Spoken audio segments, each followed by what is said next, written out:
इजाजत हुई, जो मर्जी हुई, जो चाहत हुई, हमने दोनों भाई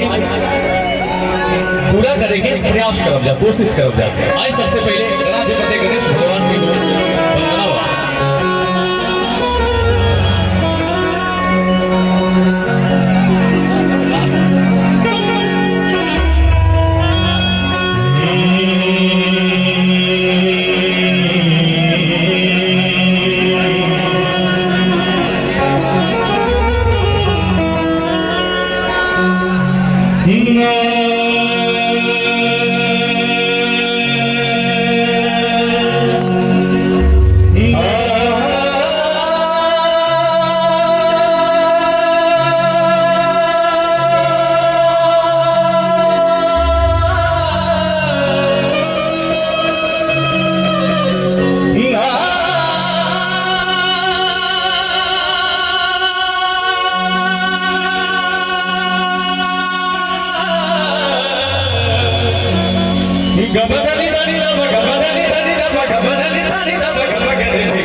गणेश भगवान के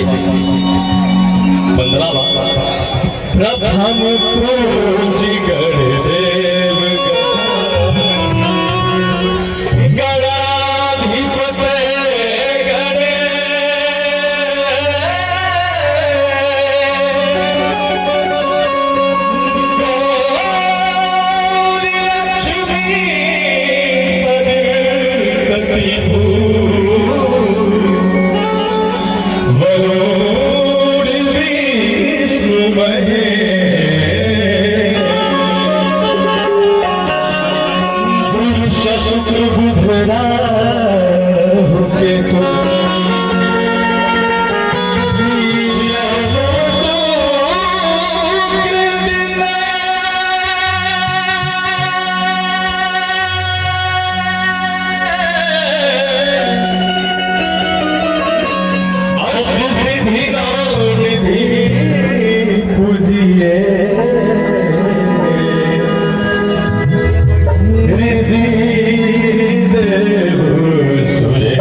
जोने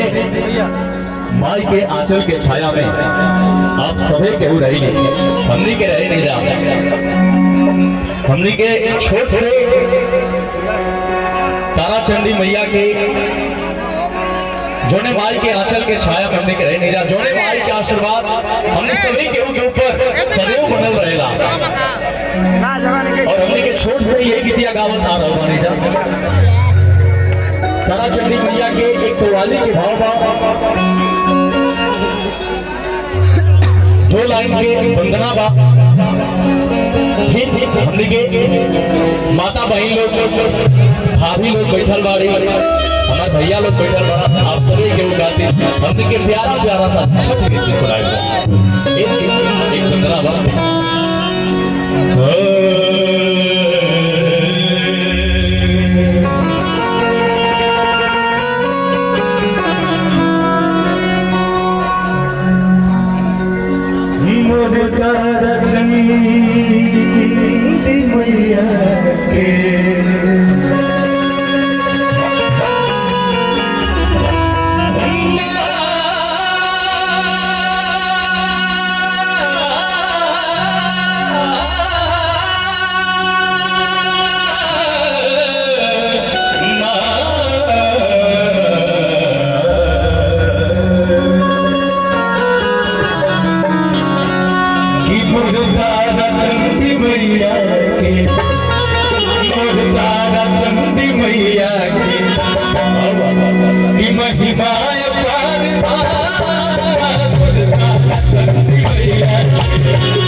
आप सबसे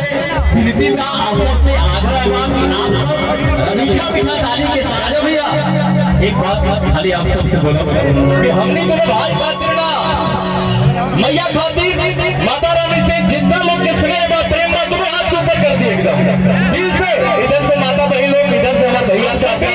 और जितने लोग स्टेज पर करके बोल रहा है जितने लोग स्टेज पर उपस्थित है आप लोग भी तुम्हें हाथों ऊपर करके माता रानी को अपने हाथ को समर्पण कर दीजिए समर्पित करके दोनों हाथों से सभी लोग दिल से ताली बजाएंगे कि महिमा अपार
मैया के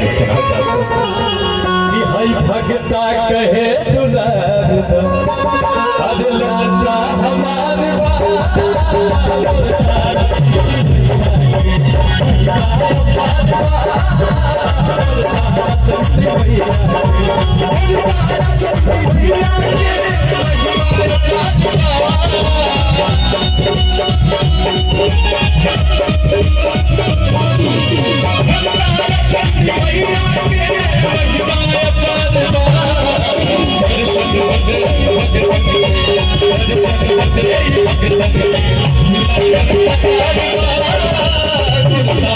Thank you.